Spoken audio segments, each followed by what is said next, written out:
तो चलिए आइए, गुड इवनिंग स्टूडेंट्स। हम लोग ज़रा अपने इलेक्ट्रोकेमिस्ट्री के फोर्थ लेक्चर को कंटिन्यू कर रहे हैं और इस फोर्थ लेक्चर में हम लोग सेल पोटेंशियल और नर्स्ट इक्वेशन को समझेंगे क्या होता है। सबसे पहले तो ज़रा हम लोग सेल पोटेंशियल के बारे में समझे कि सेल पोटेंशियल है क्या। तो मान लीजिए कि इलेक्ट्रोकेमिकल सेल के अंदर एक रिडॉक्स ट्रांसफॉर्मेशन टेक्स प्लेस हो रहा है, लेकिन उसकी कॉन्सेंट्रेशन अगर वो सॉल्यूशन फेज में हो रहा है तो उसकी कॉन्सेंट्रेशन टाइम के साथ चेंज हो रही है। हम लोगों ने अभी तक अर्लियर जो भी गैल्वेनिक शेल वगैरह पढ़ा था वहाँ पर हम लोगों का कॉन्सेंट्रेशन 1 मोलर फिक्स्ड होता था। हम लोग कॉन्सेंट्रेशन जो इलेक्ट्रोलाइट होते थे या जो हमारा इलेक्ट्रोड डिजॉल्व होता था उनकी कॉन्सेंट्रेशन को टाइम के साथ वैरी नहीं करते थे, एक पर्टिकुलर कॉन्सेंट्रेशन 1 मोलर पे फाइंड आउट करते थे। यहाँ वो सिचुएशन नहीं रही हमारे पास। यहाँ क्या हो गया कि रिडॉक्स ट्रांसफॉर्मेशन में पार्टिसिपेट करने वाले कंपोनेंट का कॉन्सेंट्रेशन टाइम के साथ चेंज हो रहा है। तो किसी पर्टिकुलर टाइम पर जब उसका एक पर्टिकुलर कॉन्सेंट्रेशन होगा तब जो वो एक पोटेंशियल प्रोड्यूस करेगा उस पोटेंशियल को हम लोग सेल पोटेंशियल का नाम देते हैं। अगर मान लीजिए ये रिडॉक्स ट्रांसफॉर्मेशन गैस फेज में हो रहा है तो टाइम के साथ जो उसकी पार्शियल प्रेशर चेंज होगी तो इस पार्शियल प्रेशर चेंज के कारण जो पोटेंशियल हम और आप ऑब्टेन करेंगे उस पोटेंशियल को सेल पोटेंशियल का नाम दिया गया। मतलब अगर रिडॉक्स ट्रांसफॉर्मेशन सॉल्यूशन के अंदर हो रहा है तो उसका कॉन्सेंट्रेशन चेंज होगा टाइम के साथ, और अगर वो गैस फेज में है तो उसका पार्शियल प्रेशर टाइम के साथ चेंज होगा। तो इस नए कॉन्सेंट्रेशन या नए पार्शियल प्रेशर के कारण हम और आप जो पोटेंशियल ऑब्टेन करते हैं that potential is called cell potential. इसे हम लोग ई से डिनोट करते हैं। उम्मीद करें यहां तक की बात समझ में आ गई होगी। तो आइए हम लोग क्या करते हैं, एक जनरल इक्वेशन एज्यूम करते हैं। मान लीजिए हमारे पास एक जनरल इक्वेशन है ए प्लस बी, ये प्रोडक्ट दे रहा है सी प्लस डी। यह ए बी सी और डी रिडॉक्स ट्रांसफॉर्मेशन में पार्टिसिपेट कर रहा है।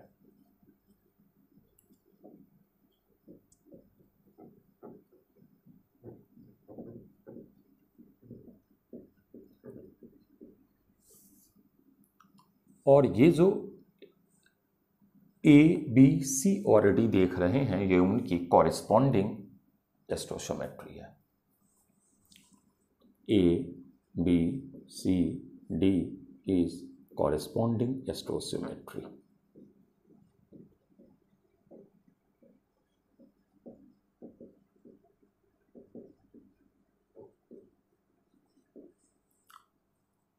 उम्मीद करें यहां तक की बात तो समझ में आ गई होगी।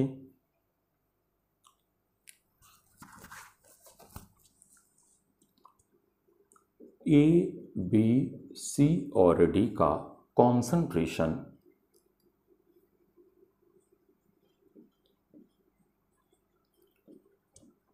वैरी कर रहा है टाइम के साथ।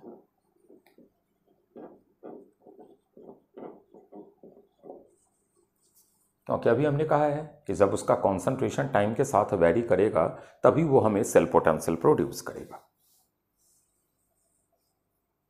कोई दिक्कत नहीं यहां तक में।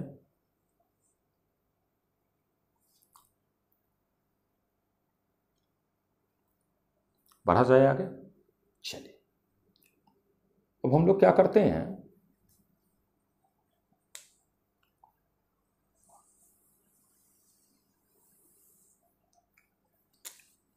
गिब्स एनर्जी पर मोल इस सारे का एज्यूम कर लेते हैं।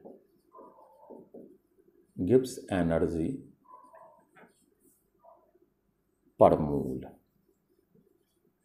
मान लेते हैं इसका जीए है, इसका जीबी है, इसका जीसी है और इसका जीडी है। तो for a mole of A Gibbs energy is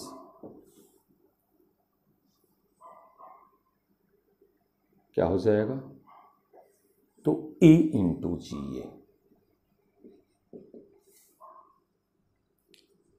जी ए का जो फॉर्मूला होता है जी का, वो पढ़े होइएगा, G not plus R T L N. मान लीजिए कॉन्सेंट्रेशन अगर ये सॉल्यूशन फेज में हो रहा है तो आर टी एल एन है। तो आ जाइए ए जी ए का फाइंड आउट करें तो आ जाएगा A into G A not plus R T, A multiply होगा, मान लीजिए एल एन में इसको पावर में ले जा रहे हैं। सिमिलरली बताइए बी मूल के लिए B into G B is equal to हो जाएगा B into G B naught plus R T L N molar concentration of B to the power B. Similarly C into G C is equal to C into G C naught plus R T L N C to the power C. Similarly अगर आप आ जाइए तो D into G D is equal to D into G D naught plus R T L N D to the power D. उम्मीद करें यहाँ तक की बात समझ में आ गई होगी।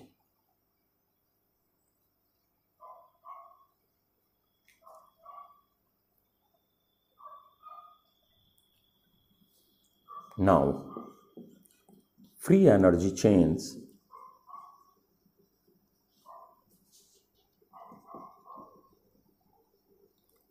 for overall reaction, इसको हम लोग मान लेते हैं कि ये डेल जी है। इस रिएक्शन के कारण जो ओवरऑल गिब्स एनर्जी चेंज हुआ है वो हमारा डेल जी है।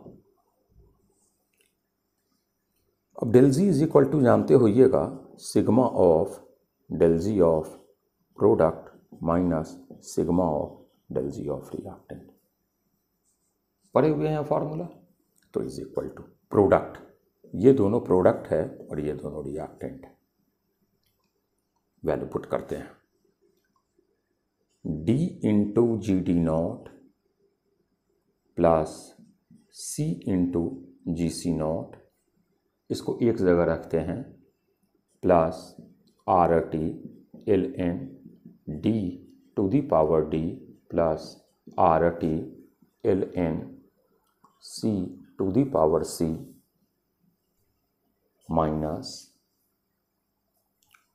माइनस फिर जो हमारा जी नॉट वाला फॉर्म है, थोड़ा सा मोबाइल सीधा कर देते हैं, फिर जो हमारा रिएक्टेंट वाला टर्म है इसमें नॉट वाले को ब्रैकेट यूज करके एक जगह लिखते हैं, तो sir A into G A not plus B into G B naught plus R T L N, sir A to the power A plus R T L N B to the power B. Clear है यहाँ तक?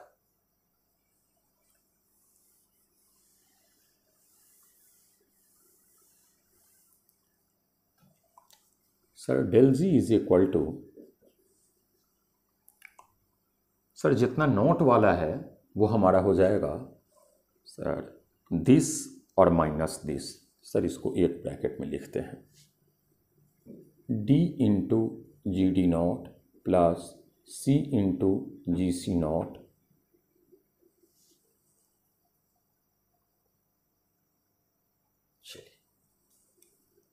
Minus A into G A naught minus B into G B naught, sir plus R T वाला सारा term common निकाल लो तो R T, sir ये हमारा है आर टी अगर कॉमन ले लोगे तो log A plus log B, तो सर एल एन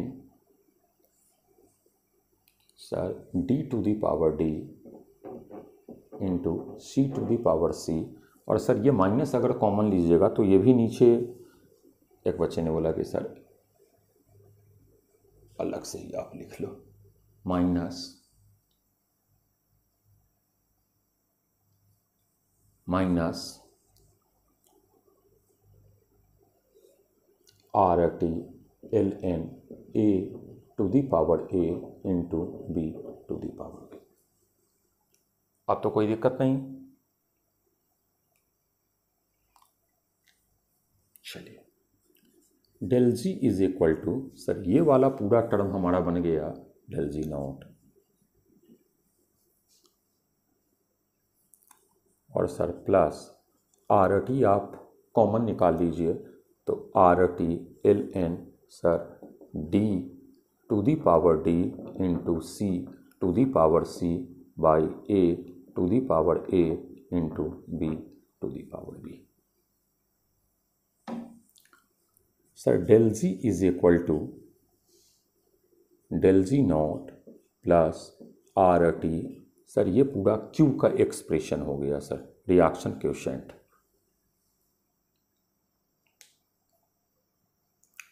उम्मीद है यहां तक की बात समझ में आ गई होगी।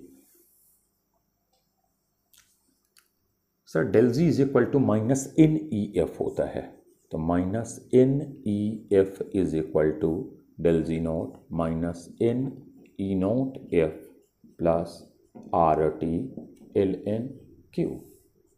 माइनस NF से डिवाइड करते हैं, तो sir E is equal to minus NE not F by minus NF plus RT ln Q by minus NF। Sir is equal to आ गया ये माइनस, सर माइनस और माइनस प्लस E नॉट और plus और minus minus RT by NF ln Q। Sir R is equal to 8.314 joule per kelvin per mole पता है हम लोगों को। Temperature is equal to 25 degree centigrade. Sir F जो है वो 96500 कूलम्ब होता है। ये actually charge present on 1 mole of electron आता है।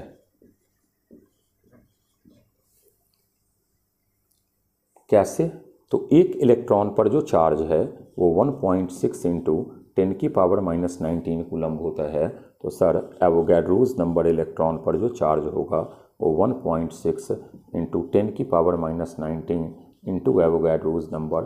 यही जब हम लोग मल्टीप्लाई करते हैं तो ये अप्रॉक्स जो हमारा होल नंबर बन जाता है वो 96500 कूलम्ब आ जाता है। इसी को हम लोग एक फराडे भी बोलते हैं। तो दैट इज़ वाई हम लोग बोलते हैं कि एक मूल इलेक्ट्रॉन पर 96500 कूलम्ब चार्ज होता है या 1 फराडे चार्ज होता है। क्लियर है? यहाँ तक में तो कोई दिक्कत नहीं। तो आइए इसे हटाते हैं और ज़रा वैल्यू पुट करते हैं।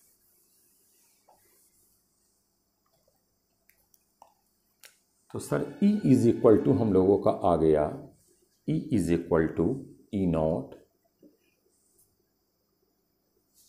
E is equal to E naught minus RT by NF। इसको सर 2.303 से मल्टीप्लाई करके लॉग Q बना लेते हैं। सर सारे कांस्टेंट की वैल्यूज़ अब पुट करते हैं तो हम लोगों का फॉर्मूला आता है E naught 0.0591 by N variable है लॉग Q। इसी को हम लोग E is equal to E naught minus 0.06 by N log Q। N वगैरह क्या है ये अर्लियर हम लोगों ने पढ़ा हुआ है, कोई दिक्कत नहीं। अब Q क्या है आपका? Molar concentration of product bye reactant का रेशियो है। तो ये जो आपका कॉन्सेंट्रेशन चेंज हो रहा होगा उसके कारण आपको यही है हमारा सेल पोटेंशियल आएगा। अब अगर बहुत केयरफुली आप फॉर्मूला को देखिए तो एक चीज़ आप क्या ऑब्जर्व कीजिएगा कि सर कॉन्सेंट्रेशन चेंज होने के कारण जो हमारा सेल पोटेंशियल है वो एक्चुअली जो स्टैंडर्ड सेल पोटेंशियल हम लोग फाइंड आउट कर रहे हैं ई नॉट, उसके रिस्पेक्ट में कितना इंक्रीज या डिक्रीज हो रहा है उसका ये आइडिया सेल पोटेंशियल देता है। क्लियर है? कोई दिक्कत नहीं यहां तक में? यही इक्वेशन हम लोगों का कहलाता है नास्ट इक्वेशन।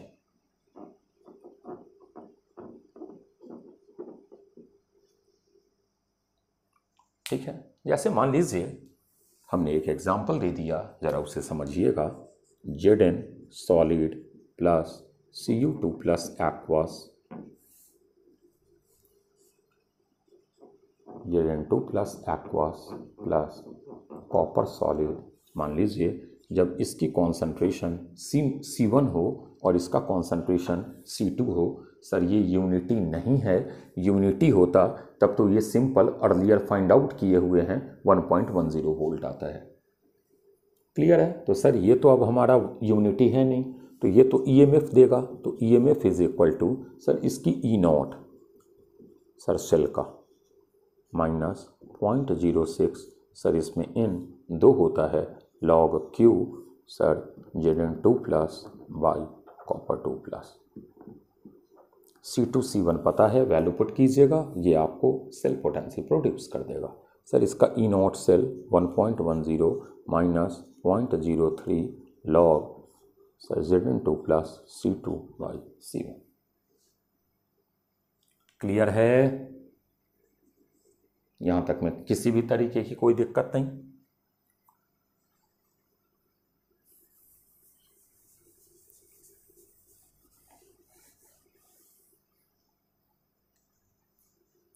एट इक्विलिब्रियम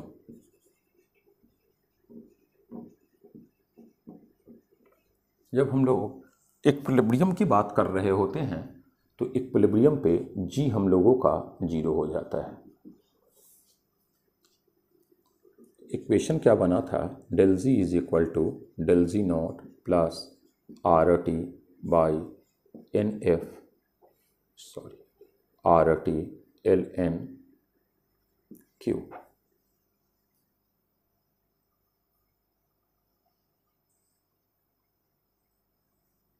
चलिए 0 पुट करते हैं तो हम लोग का आ गया minus of del G naught is equal to R T L N Q. Sir del G naught is equal to होता है minus of N E not F. तो यहाँ माइनस है और माइनस तो इसको पॉजिटिव बना दिया, तो N E not F is equal to sir आप इक्विलिब्रियम स्टेज की बात कर रहे हो, क्योंकि आपने डेल जी 0 पुट कर दिया है तो ये तो के हमारा ट्रांसफ़र हो जाएगा, तो माइनस और ये वाला माइनस प्लस हो गया, तो n E not F is equal to R T into 2.303 log K. तो this implies E not is equal to n F हम लोग ले आते हैं नीचे, तो इन एफ इंटू 2.303 लॉग के। अभी आपने कांस्टेंट की वैल्यू पुट किया था तो 0.06 बाई एन लॉग के। अब ये जो के हम लोगों का होता है ये एक्चुअली कोई भी इक्विलिब्रियम कांस्टेंट हो सकता है, के ए हो जाए, के बी हो जाए, के सी हो जाए, के पी हो जाए, के डब्ल्यू हो जाए, एक्सेट्रा, के एस पी हो जाए, एक्सेट्रा। मैटर ये नहीं करता है कि यहाँ ये कौन सा के आएगा। क्लियर है? तो एक तो हम लोगों का इक्विलिब्रियम स्टेज का ये फॉर्मूला बना और एक ये नास्ट इक्वेशन बन गया। ये दो फॉर्मूला है, ये एप्लीकेबल आपका हाफ सेल पर भी है, ये एप्लीकेबल आपका हाफ सेल पे भी है। जैसे मान लीजिए अगर कोई हाफ सेल का ही ट्रांसफॉर्मेशन होता,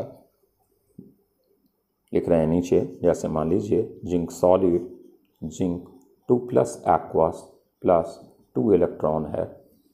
ये हाफ सेल के लिए मान लीजिए इसकी कॉन्सेंट्रेशन C1 मोलर बन गई। We have to find its EMF, E is equal to E naught. अब सर यहाँ सेल नहीं लिखेंगे, ये तो हाफ सेल है, तो जिंक से zinc 2 plus minus 0.06 by 2 log Q, तो sir Q is equal to Zn2 plus. Solid और लिक्विड तो आता ही नहीं है, वैल्यू पुट कीजिएगा, ये आपको E हाफ सेल का दे देगा।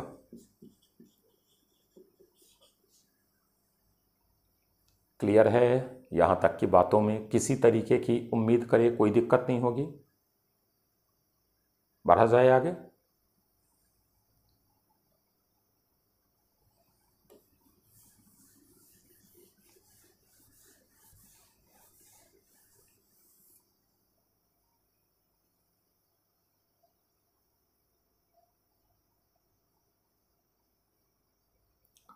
अब ई हमारा टेम्परेचर के साथ कैसे चेंज होता है, तो उसका हम एक फॉर्मूला दे देते हैं, ज़रा देखिएगा।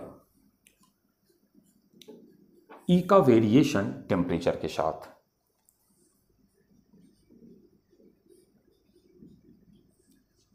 इस पे डायरेक्ट फार्मूला रिलेटेड हमारा न्यूमेरिकल आ जाता है, तो अगर पता हो तो सॉल्व करना काफ़ी इजी हो जाता है।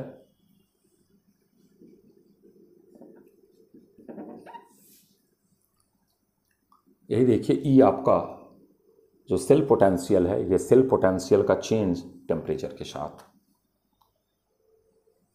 इसी टर्म को बोला जाता है टेम्परेचर कोएफिशिएंट।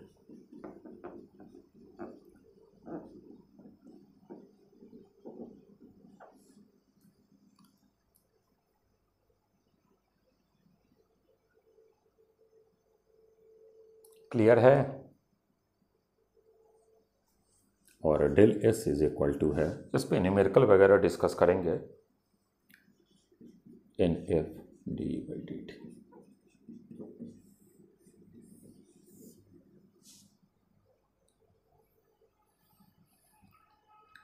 उम्मीद करें यहाँ तक की बात समझ में आ गई होगी। ठीक है, जो नेक्स्ट इक्वेशन था वो हमने डिस्कस कर दिया। सेल पोटेंशियल कब आता है हमने ये भी आपको बता दिया, और ईयर ई नोट वगैरह कब आता है ये भी हमने डिस्कस किया हुआ है। चलिए, ओके, थैंक यू। फिर मिलते हैं अपने अगले लेक्चर में, वहाँ हम लोग टाइप्स ऑफ इलेक्ट्रोड्स वगैरह को कंटिन्यू करेंगे। आइए, ओके, थैंक यू।